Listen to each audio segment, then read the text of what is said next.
समाज और सभ्यता का विकास एक निरंतर प्रक्रिया है। विकास के साथ-साथ धरती पर मानव की आबादी भी बढ़ी है, तो बेहतर जीवन जीने की चुनौतियां भी। जीवन को बेहतर बनाने के लिए ही आदमी ने समाज में रहना सीखा और शहर तथा गांव बसाए। साथ ही अनेक सुविधाएं भी जुटाई। लेकिन सुविधाएं बढ़ने के बावजूद जीवन की चुनौतियां भी बढ़ी हैं। दुर्घटना, आपदा, बीमारी और महामारियां हमारे सामने समय-समय पर चुनौतियों के रूप में आती रहती हैं। ऐसे में भारतीय जन सेवा संस्थान ने आम आदमी की सेवा करने को अपना लक्ष्य बनाया है। संस्थान के कार्यकर्ताओं ने अपने कार्यक्षेत्र के लिए गुजरात प्रांत को चुना और चिकित्सा सेवाओं को आम आदमी की सेवा करने का माध्यम बनाया।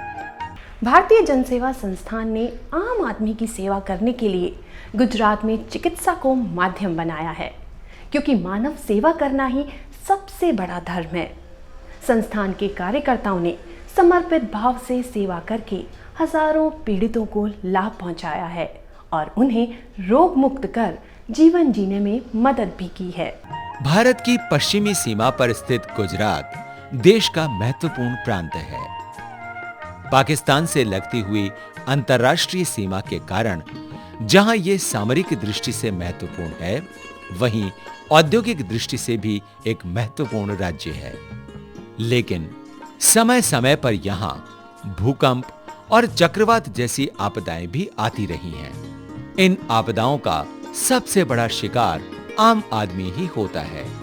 भारतीय जन सेवा संस्थान के कार्यकर्ताओं ने आम आदमी की पीड़ाओं पर सेवा का मरहम लगाने के लिए गुजरात में अनूठी पहल की है। संस्थान ने बापू नगर में एक अस्पताल की स्थापना की।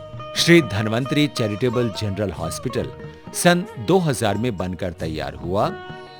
इस हॉस्पिटल में मरीजों को सभी तरह की सुविधाएं उपलब्ध कराई गई हैं। यहां पर नए मरीज की जांच के लिए आउटडोर संचालित किया जाता है, तो मरीजों के लिए विभिन्न जांच कराने की सुविधाएं भी उपलब्ध हैं। विभिन्न बीमारियों के इलाज के लिए अलग-अलग विभाग भी संचालित किए जाते हैं, जैसे ईएनटी, दांत, हड्डी और नेत्र विभाग। इसके साथ ही दुर्घटनाग्रस्त मरीजों को आपात इलाज के लिए ट्रॉमा सेंटर भी संचालित किया जाता है। आवश्यकता अनुसार ऑपरेशन थिएटर तथा इंटेंसिव केयर वार्ड भी है। इस हॉस्पिटल में मरीजों को 24 घंटे इलाज की सुविधा उपलब्ध रहती है। वहीं अनुभवी और दक्ष मेडिकल स्टाफ इनकी देखभाल करता है। હું બાપુનગરમાં રહું છું, પોલીસ સ્ટેશનની પાછળ મને કમળો થયો છે અને અત્યારે સારું છે। મારું નામ રેખા છે, મારા બાબાને ટાઇફોઇડ તાવ થયો છે, હું ઓઢવથી આવી છું ઇલાજ કરવાનું, બરાબર ઇલાજ થાય છે। અમે સિંગરવા રહીએ છીએ। મારું નામ લક્ષ્મીબેન છે।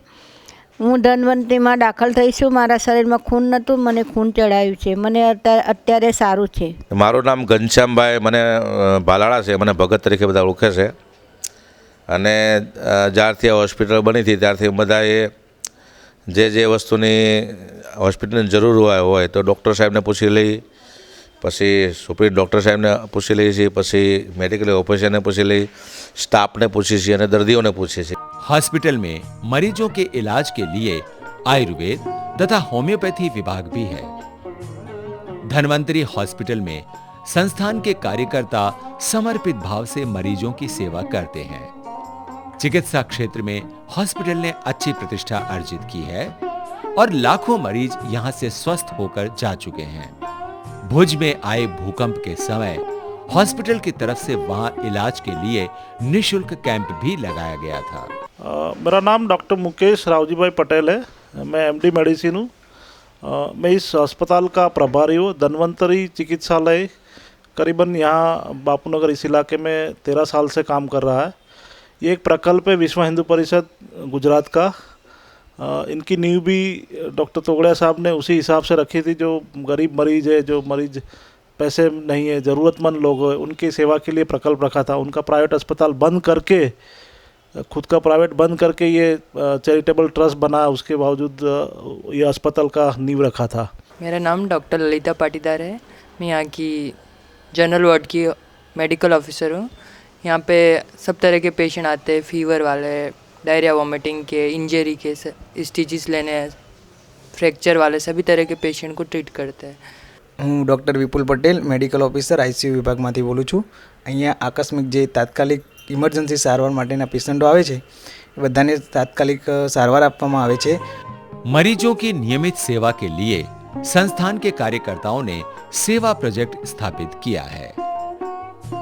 कर्णावती का न्यू सिविल हॉस्पिटल एशिया के सबसे बड़े अस्पतालों में शामिल है। यहां कैंसर, किडनी, हार्ट और जनरल हॉस्पिटल अलग अलग संचालित होते हैं, तो 3 मेडिकल कॉलेज भी हैं। यहां पर इलाज करवाने के लिए गुजरात के अलावा दूर दूर से अन्य प्रांतों के लोग भी आते हैं। अपने सेवा प्रोजेक्ट के तहत संस्थान के कार्यकर्ता इन मरीजों की मदद करने के लिए तत्पर रहते हैं।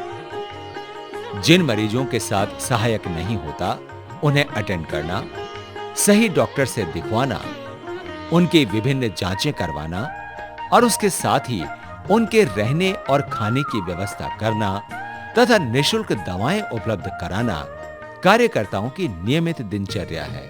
મારું નામ ભગુભાઈ વિશાભાઈ પટેલ, મહાનગર સેવા પ્રમુખની જવાબદારી છે। કેન્સર હોસ્પિટલ સિવિલની અંદર જે આપણા પરિવાર ક્ષેત્રના દર્દીઓ આવે છે તેવા લોકોને હું કેસ કરાવો, લોહીનું એક્સરે તથા ડૉક્ટર પાસે લઈ જઈને અને એમની રહેવા જમવાની બધી વ્યવસ્થા કરીએ છીએ। गिरीश चंद्र दुबे, मैनपुरी उत्तर प्रदेश से आया हूँ। आगरा के पास में है ये। छोटे भाई को मुंह में जीभ में कैंसर बताया है। यहाँ भगू भाई हैं, विश्व हिंदू परिषद के सेवा विभाग देख रहे हैं, उनका बड़ा भारी सहयोग मिलता है। जन सेवा संस्थान का सेवा प्रोजेक्ट दूर दराज से आए मरीजों के लिए आशा की किरण है। इस प्रोजेक्ट के तहत कार्यकर्ताओं की मदद से मरीजों का संघर्ष आसान हो जाता है। सेवा प्रोजेक्ट के तहत कार्यकर्ता एक माह में औसतन 400 मरीजों की मदद करते हैं। श्री भगुभाई पटेल घણા વર્ષોથી સિવિલ કેમ્પસમાં સેવા બજાવી રહ્યા છે। એમની સેવામાં અમારા કેન્સર હોસ્પિટલ ખાતે તો કોઈ પણ પેશન્ટ આવે, બહાર સ્ટેટનું આવે કે આઉટસાઇડ પેરીફરી નાના નાના ગામડામાંથી આવે, તો એને કોઈ અજાણ્યું હોય તો એને વ્યક્તિગત રીતના એનો સંપર્ક કરી ડૉક્ટર સાથે એને મિલાવી ડૉક્ટરની જોડે એનું કોમ્યુનિકેશન કરી એના લગતી જે કંઈ છે શરૂઆતમાં એને પૂરું માર્ગદર્શન હોસ્પિટલ ખાતે આપે છે। કારણ કે આટલી મોટી હોસ્પિટલમાં અજાણ્યા માણસ આવે ગરીબ ગામડાનો તો મૂંઝવાઈ ના જાય। मरीज जब यहाँ से स्वस्थ होकर लौटता है तो उसकी जुबान पर बस एक ही आशीर्वाद होता है, सेवा प्रोजेक्ट चलता रहे और दिन दूनी तरक्की करता रहे। जन सेवा संस्थान नई दिल्ली के मार्गदर्शन पर गुजरात में चल रहे हॉस्पिटल और सेवा प्रोजेक्ट के कार्यों की जानकारी आपको कैसी लगी? अपने सुझाव हमें जरूर लिखिएगा।